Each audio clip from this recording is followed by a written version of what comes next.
I got married. Okay. Got married, went to beauty school, started doing hair, and then I did that for a while, and then quit, started having kids. My dad didn't really participate in church, but my mother did, and then kind of dropped out of church when I was a teenager, and when my kids were when Megan was little anyway. And then after I had Addie, and I decided that they probably needed to go, so we went back to. And then after my divorce is when I really needed church, and I needed it all along, but I didn't know it. We met about 10 years ago on a blind date.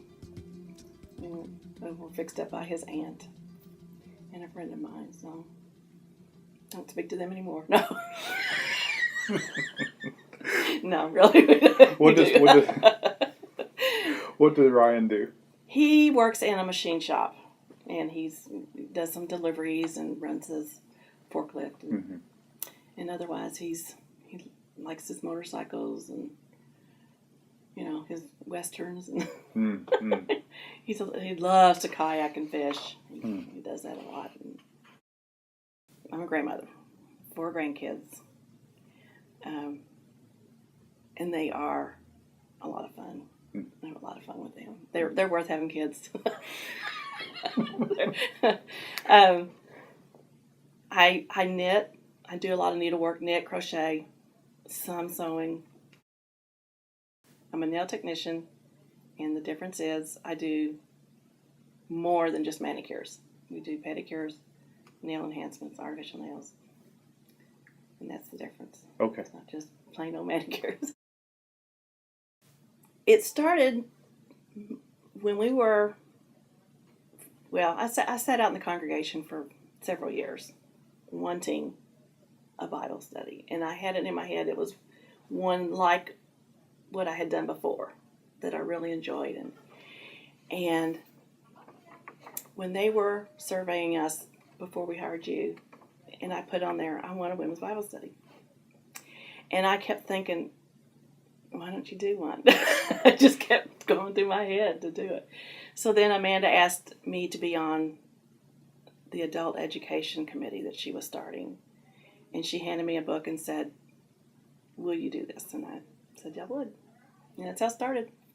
And I didn't think it would continue. We thought we was going to do one book. And everybody said, no, let's do more. So we did that whole series. And it was one thing I found very interesting. When I tell people that I lead a Bible study and they say, well, do you know a lot? No, that's why I'm doing it. I don't teach it, I'm learning too. I took a picture of myself the other day when we're doing Romans right now.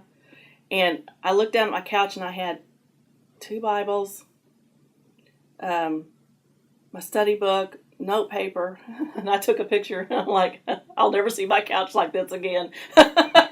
My fire was there and I was referencing all these different things just to understand what I was reading, because I was having trouble even understanding what it was saying. And I like learning about the Bible. I love learning about the Bible. I like, how it applies now is fascinating to me. How some of these stories are like, oh, he's talking to me, and that was, it was written a long time ago, and it still applies. It can still. I think it's fascinating. We do enjoy being around each other and talking to each other and being there for each other, because we do have a time for prayer and concerns, and we make time for that. And so. And we miss, when one of us isn't there, we miss them. And that's one thing about our group. The rule is nothing leaves that room. If we discuss it, it's for us only. So, and that makes it more comfortable, I think. We're more willing to open up with our problems and things we're not so proud of. Things that we can confess to each other. Because, we got all ages in there. They don't all think the same, and they weren't raised the same. And, it's hard. It's hard to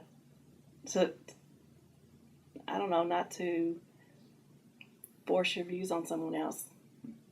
although you want to, but you can't. At one point, I was depressed and anxious and, always worried about things. And tried to control my girls' lives and tell them what to do. And I've learned to just turn them over. Here you go. You take care of them. And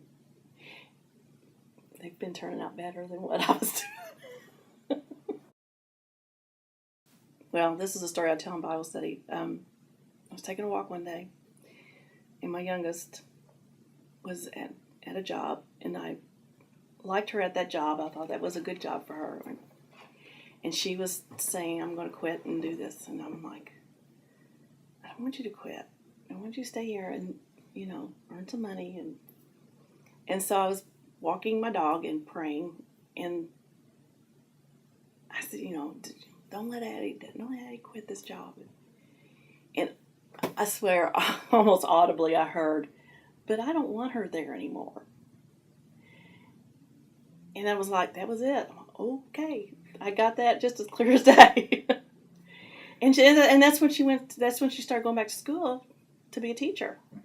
And she's great at it. She's, I never would have thought her being a teacher, but she is. You're not going to get the full experience if you don't involve yourself with studies and then other people. Rid yourselves, therefore, of all malice and all guile, insincerity, envy, and all slander. Like newborn infants, long for the pure spiritual milk, so that by it you may grow into salvation, if indeed you have tasted that the Lord is good. Come to him a living stone, through rejected by mortals, yet chosen precious in God's sight, and like living stones let yourselves be built into a spiritual house, to be a holy priesthood, to offer spiritual sacrifices acceptable to God through Jesus Christ.